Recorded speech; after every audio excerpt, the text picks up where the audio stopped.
علماء دیوبند کی بہترین ترجمانی کرنے والے مناظر اسلام حضرت مولانا سید طاہر حسین صاحب گیاوی پچھلے کئی سالوں سے بیمار سے پہلی ملاقات میری حضرت سے وہاں دالکلہ مدرسے میں ہوئی تھی. وہاں پر ایک جلسہ تھا تو وہاں پر بھی حضرت مولانا سید طاہر حسین صاحب گیاوی دامت برکاتہم مدعو تھے. کو ہمارے سیمانچل علاقے میں حضرت کا بڑا احسان ہے کہ انہوں نے دیوبندیت کی ترجمانی کی.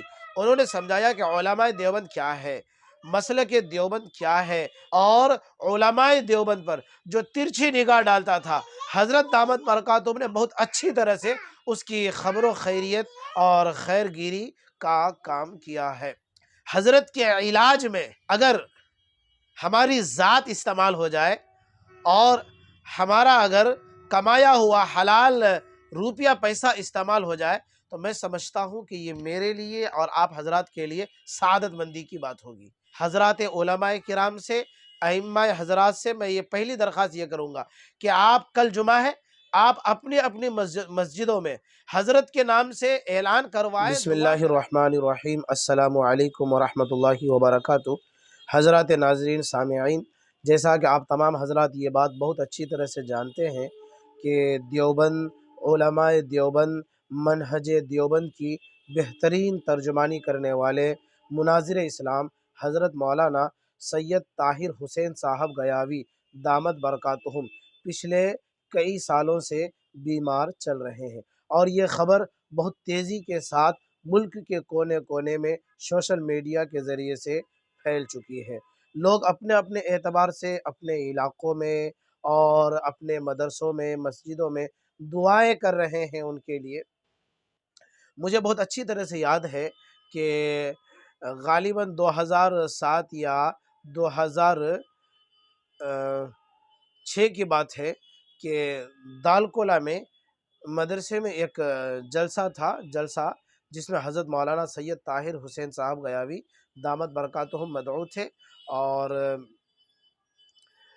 ایک شاعر اسلام حضرت قاصر غلام ربانی صاحب رحمۃ اللہ علیہ یہ بھی مدعو تھے. تو حضرت کا بیان میں وہاں سنا. اس وقت میرا حفظ کا دور چل رہا تھا اور مادے پور مدرسے سے میں گیا تھا، جبکہ تیلتا سے ادھر دلکولہ اسٹیشن کہیے یا ادھر کٹھیار کے لیے کہیے یا ادھر کشن گنج اور سلی گوری وغیرہ، تو اس وقت چھوٹی لائن ٹرین چل رہی تھی. جیسے کہ ابھی بڑی لائن والا بس ایک ہی ہے، اس وقت دونوں ٹرینیں تھیں. تو مادھے پور سے ہم لوگ بہت سارے طلباء گئے تھے، غالباً مغرب کی نماز کے بعد یا عصر کی نماز کے بعد، بغیر اجازت کے چھپ کر کے ہم لوگ نکلے تھے جلسہ سننے کے لیے. تو اس موقع سے پہلی ملاقات میری حضرت سے وہاں دالکلہ مدرسے میں ہوئی تھی. اور پھر اس کے بعد یہ جب میں کشن گنج میں یعنی کشن گنج جامعہ حسینیہ مدنی نگر فرنگورہ میں پڑھ رہا تھا، تو وہاں سے رحمت پارہ ڈاکو پارہ یہ گاؤں کا نام ہے، وہاں پر ایک جلسہ تھا. تو وہاں پر بھی حضرت مولانا سید طاہر حسین صاحب گیاوی دامت برکاتہم مدعو تھے، اور شاعر اسلام جناب جمشید جوہر صاحب دامت برکاتہم یہ بھی مدعو تھے. تو ان دونوں بڑے اکابر کو اور بڑے مشہور حضرات علماء کرام کو دیکھنے کا اور سننے کا موقع ملا تھا زمانہ طالب علمی میں، جبکہ حفظ کا دور چل رہا تھا. بہرکیف دوستو، اس وقت ہم لوگ بہت کچھ نہیں جانتے تھے، بلکہ یوں کہیے کہ ایک نادان تھے، اور علماء دیوبند کو، منہج دیوبند کو، مسلک دیوبند کو اتنا نہیں پہچانتے تھے. تو حضرت مولانا سید طاہر حسین صاحب گیاوی دامت برکاتہم کا عموماً تمام ہمارے ہندوستانی مسلمانوں پر میں کہوں گا، اور خاص طور پہ جیسا کہ ہم جان پا رہے ہیں ان کو، ہمارے سیمانچل علاقے میں حضرت کا بڑا احسان ہے.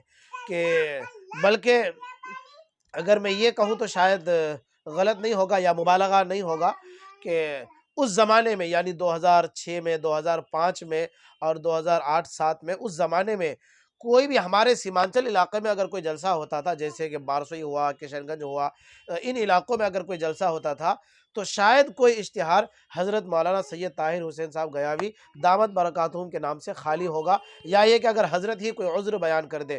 تو بہرکیف دوستو مسلمانوں، ہم سیمانچل والے مسلمان پر اور بالخصوص منہج دیوبند، علماء دیوبند پر حضرت کا بڑا احسان ہے کہ انہوں نے دیوبندیت کی ترجمانی کی۔ انہوں نے سمجھایا کہ علماء دیوبند کیا ہے، مسلک دیوبند کیا ہے، منہج دیوبند کیا ہے۔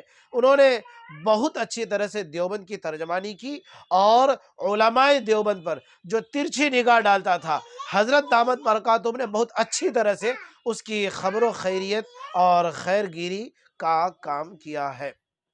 اب اس وقت حضرت بہت زیادہ علیل ہیں، پچھلے کئی سالوں سے آپ بیمار ہیں۔ حضرت کا ہم تمام مسلمانوں پر ایمانی اور اخلاقی اور انسانی فریضہ، مسلمان ہونے کے ناطے یہ فریضہ ہے کہ آپ کے حق میں دعائیں کریں۔ اللہ سے ہم یہ دعا کریں کہ اللہ تبارک و تعالی حضرت کو صحت عاجلہ اور شفائے کاملہ عطا فرمائے، اور ہم تمام مسلمانوں کی ایک اخلاقی اور شاید میں یہ کہوں تو غلط نہ ہوگا دینی فریضہ بھی ہے کہ حضرت کے علاج میں اگر ہماری ذات استعمال ہو جائے، اور ہمارا اگر کمایا ہوا حلال روپیہ پیسہ استعمال ہو جائے، تو میں سمجھتا ہوں کہ یہ میرے لیے اور آپ حضرات کے لیے سعادت مندی کی بات ہوگی۔ یہ حضرت کا احسان ہوگا کہ حضرت اپنے علاج کے لیے اگر ہمارے خرچ کو قبول کر لے، اور ہماری چھوٹی سی حقیر سی ہم کچھ حضرت کے لیے کریں، اگر قبول کر لے حضرت، تو یہ حضرت کا ہم پر احسان ہوگا۔ بہرکیف دوستو، حضرات سامعین، ناظرین، میں آپ حضرات سے چونکہ کل جمعہ بھی ہے تو اس حوالے سے میں 2-3 درخواست کروں گا۔ پہلی درخواست تو میں یہ کروں گا حضرات علماء کرام سے، ائمہ حضرات سے، میں یہ پہلی درخواست یہ کروں گا کہ آپ کل جمعہ ہے، آپ اپنی اپنی مسجدوں میں حضرت کے نام سے اعلان کروائیں، دعا کرائیں کہ یا اللہ حضرت کی ذات، حضرت کی شخصیت ہم مسلمانوں کے لیے اور ہندوستان کے لیے یہ ایک عظیم سرمایہ ہے۔ اے اللہ آپ کو صحت عاجلہ اور شفائے کاملہ عطا فرمائے۔ یہ دعا کی اپیل میں آپ سے کر رہا ہوں۔ آپ لوگ اپنے اپنے اعتبار سے اپنی مسجدوں میں اور اپنے مدرسوں میں، مسجد میں ائمہ حضرات ان کے نام سے دعا کریں گے، دعا کی درخواست کریں گے، ایک درخواست۔ دوسری درخواست تمام مسلمانوں سے میں یہ کہنا چاہتا ہوں کہ یقیناً آپ نے بالواسطہ یا بلا واسطہ ان سے فائدہ اٹھایا ہے۔ آپ نے یقیناً منہج دیوبند، علماء دیوبند کو ضرور سمجھا ہے ان کی تقریروں سے۔ اگر نہیں سمجھا ہے تو یوٹیوب میں بے شمار ان کے بیانات ہیں، کتنے ایسے مسائل ہیں کہ آج بھی یوٹیوب میں جو ان کے بہت سارے بیانات ہیں، ان بیانات کے ذریعے سے لوگ آج بھی فائدہ اٹھا رہے ہیں۔ تو شاید اگر میں یہ کہوں تو مبالغہ نہیں ہوگا کہ شاید ہی کوئی بچا ہوا ہوگا جو ان کے بیان سے فائدہ نہیں اٹھاتا ہوگا۔ ہم لوگ تو بھائی خوب فائدہ اٹھاتے ہیں۔ تو تمام مسلمانوں پر یہ ایک اخلاقی اور دینی ذمہ داری ہو جاتی ہے کہ آپ حضرت کے لیے دعا فرمائیں کہ اللہ تبارک و تعالی حضرت کو صحت عطا فرمائے اور شفائے کاملہ، صحت عاجلہ عطا فرمائے۔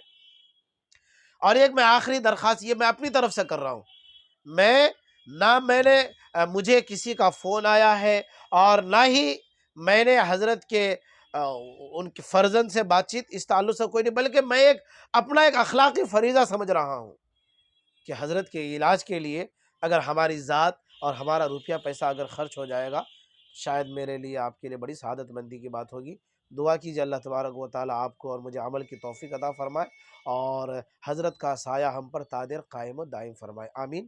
والسلام علیکم ورحمۃ اللہ وبرکاتہ۔